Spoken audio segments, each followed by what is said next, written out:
I want to bring in ABC News contributor and columnist at USA Today, Christine Brennan, as well as former resident legal advisor to the U.S. Embassy in Moscow and partner at the Strzok law firm, Tom Firestone.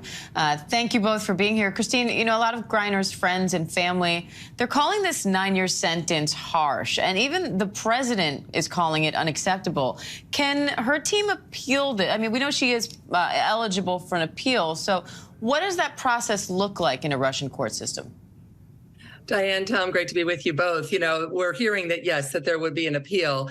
And I'm guessing Tom knows more about the ins and outs of that than I do. But certainly the idea here is to have her fight every step of the way, with the end game, of course, of getting her home. And one of the major parts of that has been having a trial. And I say trial with air quotes, because it's certainly nothing like what we're used to in the United States. And that's the shame and the horror of this for this two-time Olympic gold medalist and all-star in the WNBA, and Brittney Griner. And so now that part is over, and let's hope the negotiating begins in earnest. Lavrov has said that today, the private diplomacy is where they need to go next. So let's hope that this is the beginning of that process as much as it is, of course, the ending of this sham of a trial. Tom, what did you make of this sentence, given what she was, what Brittney Griner was convicted of here, and the way these proceedings went down? Well, it's an extremely harsh sentence, as Christine was saying. I mean, 9 years for less than 1 gram of cannabis oil. I mean, by any standard, that is a strong, a very harsh sentence. In most cases in Russia of this nature, you get some sort of probationary sentence. Even the recent cases we've seen involving American citizens, Name Sakar and Mark Fogel, the sentences were substantial: 14 years for Fogel, 7.5 for Sakar, but they had larger amounts. So even by those standards, it seems to be a very harsh sentence. Now, explain exactly what is a penal colony, how does that work, and what do we know about the kind of conditions that Brittney Griner could face? Well, the conditions are not going to be good. One thing about the penal colony, I should point out, though, you had asked Christine about the appeal. While the appeal is pending, she should not be sent to the penal colony. She should stay in the detention facility outside of Moscow, where she is now. The penal colony, as Christine said, the conditions, it varies from colony to colony. The conditions are not good. We have a State Department Human Rights report talking about overcrowding, unsanitary conditions, sometimes occasional abuse, disease spreading in them. So that's not a good place to be by any measure.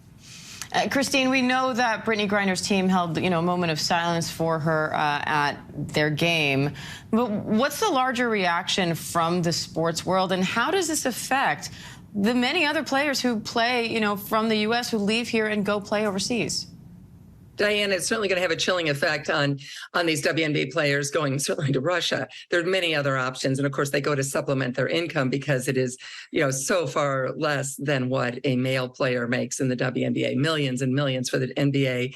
And then for the WNBA players, basically not even $250,000, which isn't bad, but certainly compared to pro athletes, it's not much. And that's why they travel overseas. I cannot imagine any other WNBA player, or any athlete for that matter, wanting to go to Russia anytime soon, especially with Putin unleashing his horrors in Ukraine.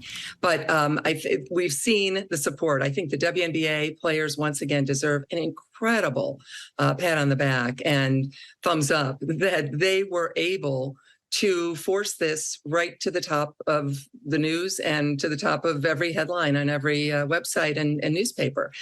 There was conversation, I'm sure, Diane, as you remember, for those few months, why aren't we talking more about Brittney Griner? I remember answering that question over and over again. Would a male athlete get this same kind of attention? Well, that conversation's off the table. And that's in large part to Brittney Griner's family and to the WNBA. They said they were, of course, not surprised by the verdict, with the joint statement with the NBA, which was great to see the two leagues working together.